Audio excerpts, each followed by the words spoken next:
Syederalun, puluhan atlet voli dari berbagai daerah di Provinsi Aceh pada Sabtu 13 Mei 2023 mulai mengikuti seleksi untuk dipersiapkan menjadi tim voli yang akan memperkuat kontingen Aceh pada Pekan Olahraga Nasional atau PON Aceh Sumut 2024 mendatang. Proses seleksi dipusatkan di Kompleks PT Perta Arungas Luxmawe. Koordinator tim seleksi Bahrum Syah menyebutkan para atlet yang ikut seleksi kali ini adalah atlet yang dinilai berbakat saat berlangsungnya ajang Popda dan Pora. Di mana untuk atlet pria jumlah yang ikut seleksi sebanyak 27 orang, semuanya untuk voli indoor.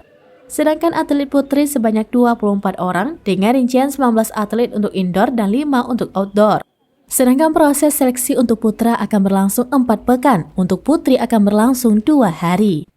Hasil seleksi nantinya akan ditetapkan 14 atlet putra dan 14 atlet putri untuk voli indoor, serta 4 atlet putri untuk voli outdoor. Sedangkan 4 atlet putra untuk voli outdoor sudah selesai seleksi, bahkan saat ini sedang mengikuti TC di Banda Aceh.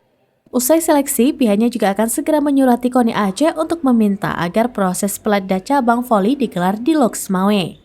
Ketua PBVSI Luxmawe, Armiadi pun menyatakan kesiapan untuk dijadikan tuan rumah selama berlangsungnya pelatda cabang voli di Luxmawe nantinya.